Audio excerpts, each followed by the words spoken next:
You said that you love me. You said that you need me.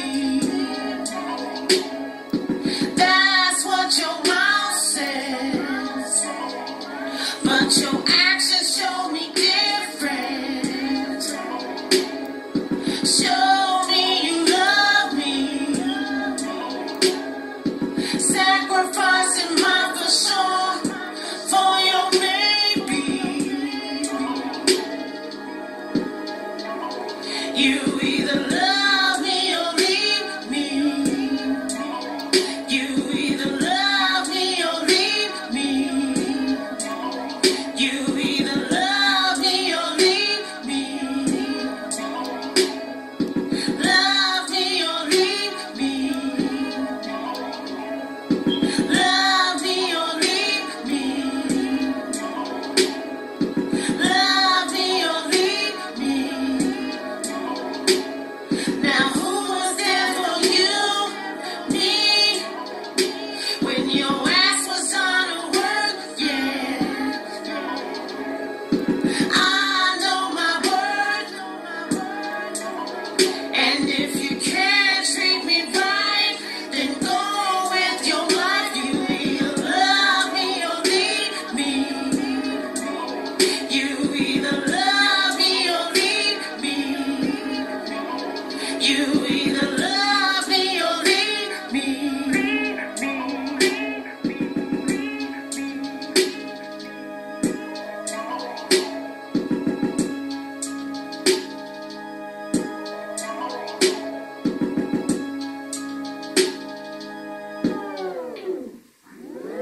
Love me or leave me. Love me or leave me. Hello, YouTube. How's everybody? It's DEDE BLASS coming in to do the news. Okay, we have a little bit of entertainment news, and we have a little bit of regular news.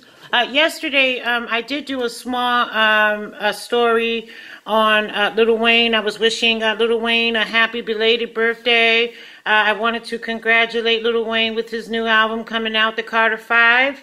I don't have it just yet, but when it hits stores, I will purchase it, Lil Wayne. I wish you a lot of luck. Okay, now, this is something continuing on with Lil Wayne, excuse me, that I thought I wanted to report. Okay, here we go. Okay, allergies, y'all. Okay, Birdman snitched on himself in a leaked audio with Lil Wayne tour bus shooter Urban Islands. Okay, this is street stalking. Okay, now Birdman implicates himself in a leaked auto cell phone name with a cell phone name with Lil Wayne tour bus shooter. He was on the phone with the guy who did the shooting, and he's doing 20 years in prison now. Okay, now the DA in Georgia is near submitting fees towards him and Young Thug for his or her alleged position in the Lil Wayne's Lil Wayne's trying to homicide Lil Wayne. Back in 2015, Wayne's tour bus was shot up in Atlanta, whereas the rapper was within Metropolitan for a live performance. The incident was across. It was along the lines of the time when Lil Wayne was touring. I'm not sure if you guys remember Lil Wayne's tour bus being shot up. And if you remember, of course, we remember the beef. This is where the beef started between Lil Wayne and Birdman. And he had been beefing over having the Carter 5 discharge. Also, I did not know that Young Thug and Lil Wayne were beefing. The last thing I saw about Young Thug towards Lil Wayne was that you're my idol, and that I respect you, and I don't have any plans on beefing with you or trading nasty words and yelling and fighting and shooting at each other. That's what I heard. That came right out of Young Thug's mouth. So I was very surprised that Young Thug is involved. All right. Anyway, Jimmy Winfrey was convicted for the crime and dispatched to jail for 20 years. Birdman reportedly made a cell phone call to Winfrey time so that you can come out, do your time, so you can come out right here and get your cash. You did everything, every part that you played, everything that you can do. Sorry, y'all. You did every part you can do.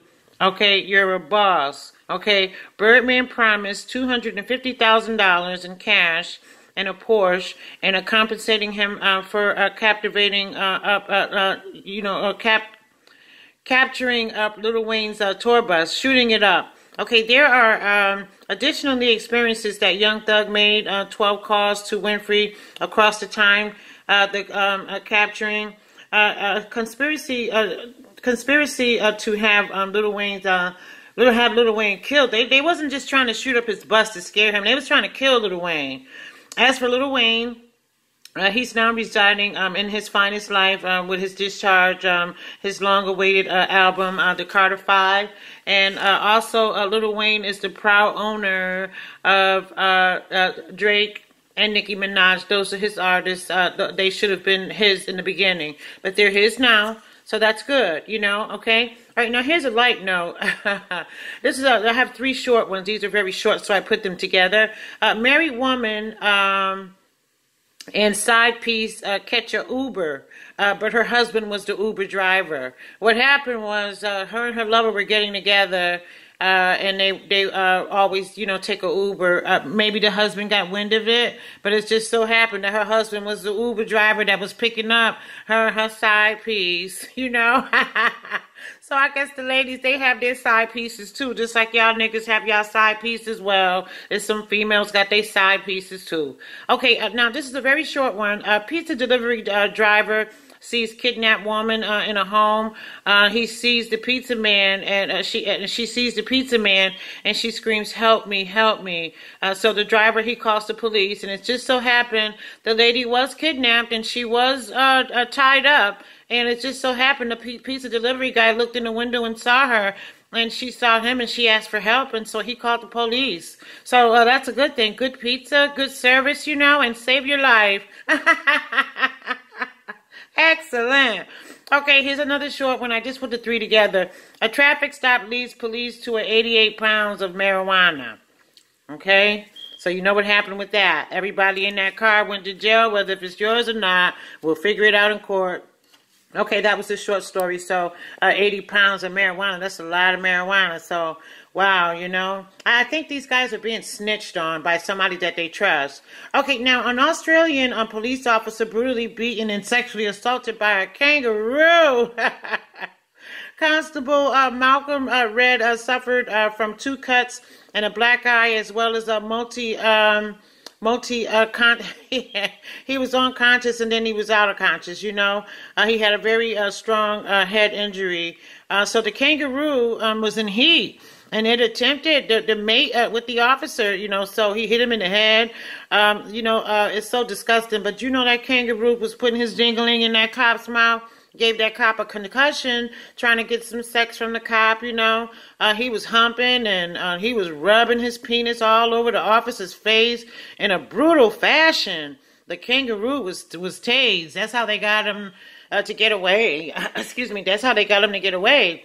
This kangaroo was determined to mate with this cop. He was determined to put his, you know, penis in the man's mouth. And he was very rough about it, but he's an animal. So, you know, like a girl kangaroo probably would love that. All right, so that's that. Sorry, police officer, that's so bad. All right, here's East Hartford, where I live. Here's a Connecticut story. Okay, police investigating after a car crashes into a store in East Hartford. Video shows a car driving through the entrance of the store, hitting a man, but the car did not stop. It stopped at the entrance. It blew up, you know, it just smashed the glass, and the whole front of the store is just, you know. Well, anyway, it continued. The car continued to go down several aisles into the store before coming to a complete stop. Okay, the driver, her name was the driver's sandals kept her from controlling the car.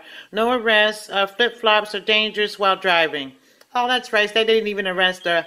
That was an accident, okay? Don't wear flip-flops driving, ladies, okay? All right, okay, now here's another. Young Thug, not Thug. He got him on the brain now. I like his music. Y'all like Young Thug's music? I love his music, you know, and he spends more security than his, you know, than he makes, you know, that's so fly. Okay, all right, Young Father,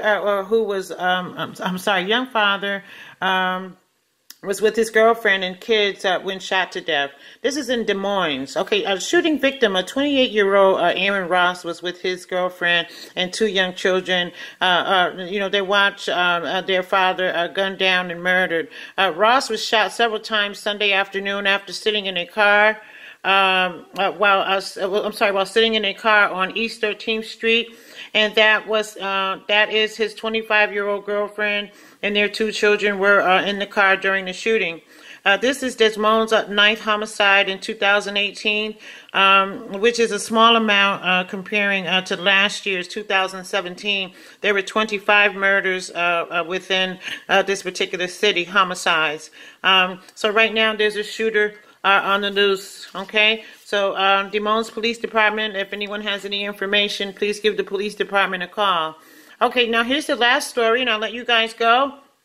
Okay, now, a white Tennessee cop charged with homicide after allegedly shooting a black man in the back. A Tennessee police officer was charged with homicide on Thursday after he was filmed fatally shooting a black man in his back. NBC reports. Metropolitan Nashville police officer Andrew R. Delt, 25, turned himself in after fatally shooting Daniel Hombrick on July 26. NBC reports he was shot twice in the back and one in the head. After black man was down, the officer still had his gun drawn on him, standing over the black man. So you killed him and gunned him down, and then you came with your gun to check to see if he was still alive, or you know that you was going to shoot him again. You know, well, why did you do that? Why did you come over to him after you shot him already? To me, he was making sure the nigga was dead. All right, so that'll be all for the news today. I'm gonna, cook dinner right now, so I just wanted to get that done before dinner. I should be back sometime tonight. I like to do it at night, maybe around 9:30, 10 o'clock. Okay, all right, so I'll see you guys then, okay? And until then, have a nice evening, okay? And we'll catch you again. All right, thank you very much.